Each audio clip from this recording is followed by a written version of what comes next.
Virou notícia em muitas mídias a aprovação do possível valor do chamado fundão eleitoral para o ano que vem, uma nada modesta quantia de 5,7 bilhões de reais, orçamento esse que supera o de quase todos os ministérios do governo federal. É claro, todos caíram matando em cima disso, o que é natural e até esperado que aconteça, mas pessoalmente acho importante nós darmos um passo para trás para refletirmos que o valor a ser destinado para o fundão eleitoral no próximo ano não faz diferença. Esse fundo é antiético simplesmente por existir.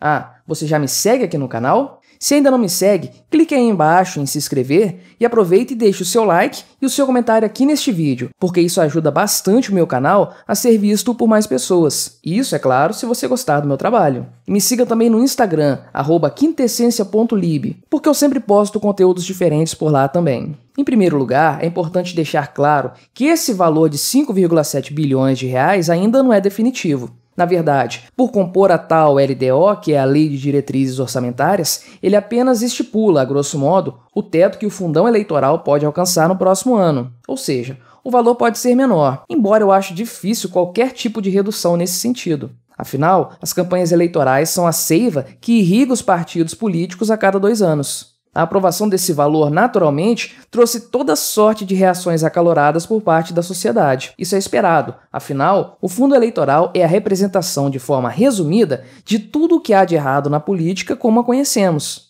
A revolta da população é completamente compreensível e, na verdade, é a atitude correta a se tomar. Afinal de contas, muita gente chegou no libertarianismo por se decepcionar justamente com a política. Isso posto, porém, precisamos deixar claro uma coisa. Ninguém que conhece a política de verdade esperava algo diferente dos nossos políticos. O aumento no fundão eleitoral é imoral? Claro que sim. É surpreendente?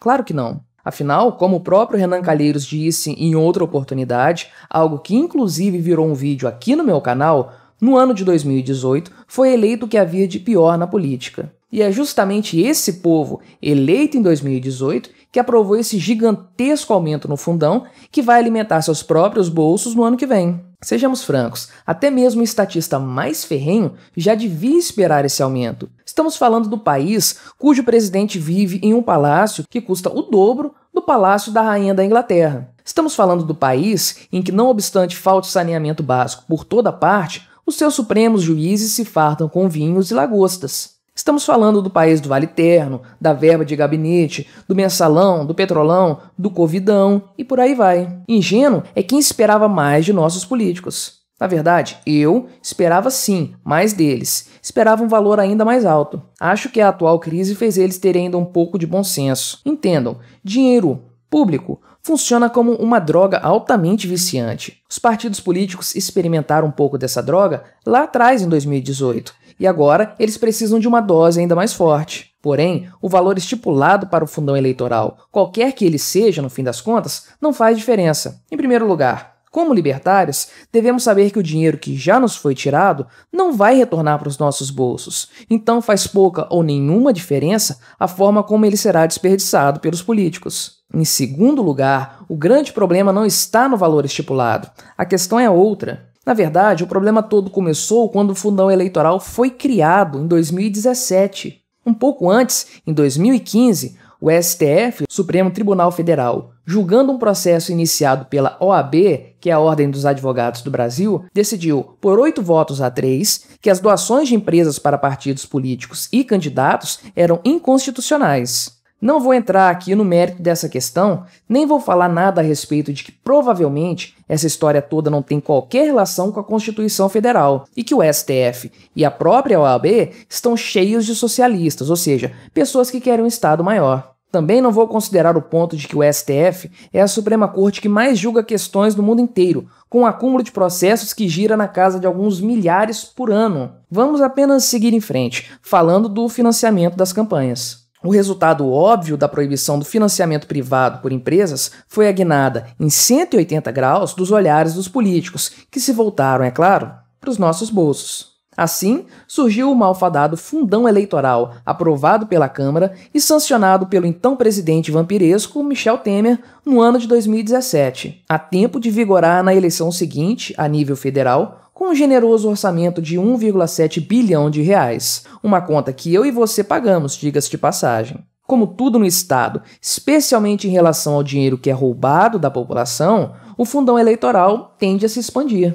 Isso é inevitável. Você já viu o salário de político diminuir? Pois é, o céu é o limite para essa turma. E como eu já citei, os partidos já sentiram o gostinho do financiamento dito público na política. E eles não vão mais abrir mão disso. O custo das campanhas eleitorais no Brasil é obsceno. Lembram do custo absurdo das campanhas da Dilma nos anos de 2010 e 2014, algo em torno de 1,4 bilhão de reais? Pois é, conforme a sanha pelo controle da crescente máquina estatal aumenta, coisas como o fundão eleitoral tendem a crescer no mesmo ritmo, ou até em um ritmo mais elevado. Para quem sabe o que é política e como ela realmente funciona, isso não é nada surpreendente. Muita gente foi favorável à criação do tal fundão eleitoral, é claro. Por exemplo, segundo Carolina Botelho, pesquisadora do IESP da UERJ e que tem uma posição visivelmente esquerdista, a medida seria uma forma de diminuir uma série de problemas do financiamento privado e daria maior transparência às campanhas eleitorais, o que é fundamental para a democracia. O fato é que muitos, da mesma forma, defendem o financiamento público de campanhas porque isso, supostamente,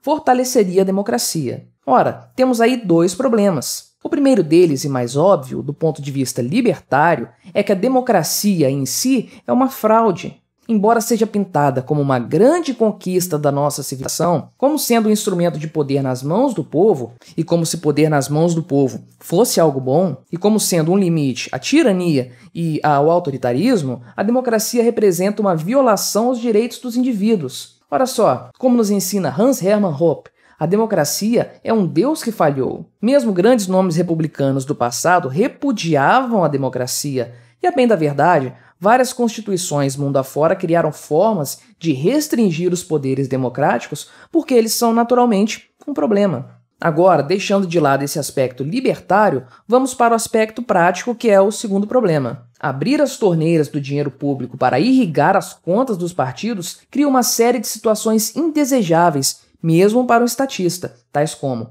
surgimento de partidos de fachada, interessados apenas nessa grana, proliferação de candidaturas inócuas, com o único objetivo de entrar na dança dos recursos, coligações sem qualquer vínculo ideológico, apenas por conveniência político-financeira, e dentre tantas outras coisas que, por fim, apenas tornam todo o processo ainda mais fragilizado e imoral. No fim das contas, seja dessa ou de qualquer outra forma que for, o Estado é simplesmente uma máquina de nos roubar. Tudo começa com a tributação, passa pela inflação, que nada mais é do que a desvalorização programada do dinheiro que nós usamos, e também segue com todas as leis, trâmites burocráticos e regulamentações que roubam nosso tempo e nossos recursos. Coisas como o fundão eleitoral apenas escancaram essa realidade, mas nós nunca a podemos perder de vista. Mesmo quando se diz que o Estado está provendo saúde, educação e segurança e o que quer que seja, ainda devemos lembrar que todas essas migalhas que são entregues ao povo são apenas o que sobrou do dinheiro que foi roubado de todos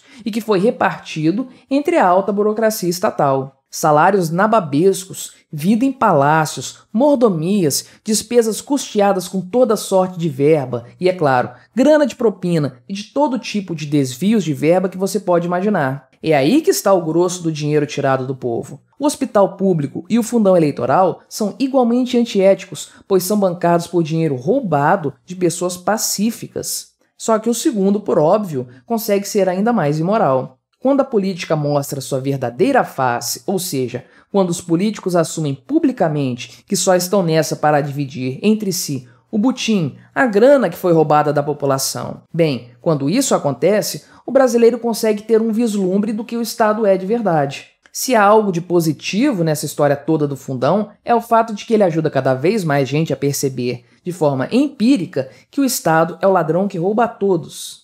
A mera existência de um fundo eleitoral composto por dinheiro roubado da população via impostos é antiética em si. Ainda que ele fosse composto de 10, 5 ou R$1, isso não faria a menor diferença. Roubo é sempre roubo. A ideia de que existe um valor justo para o fundão eleitoral está alicerçada em várias afirmações falsas. Primeira, a de que o Estado é necessário. Segunda, a de que toda a população deve ser penalizada para que a política possa ser feita. E terceira, a de que a democracia é fundamental para a vida em sociedade e que todos devem ser sacrificados para que o show da democracia aconteça. O fundão eleitoral é uma obscenidade sustentada por dinheiro roubado da população, especialmente dos indivíduos mais pobres, e que escancara a realidade do que é o Estado. Um grupo de parasitas cujo único objetivo é crescer e se espalhar, sugando cada vez mais os recursos dos hospedeiros, tornando a vida destes cada vez mais miserável em benefício próprio.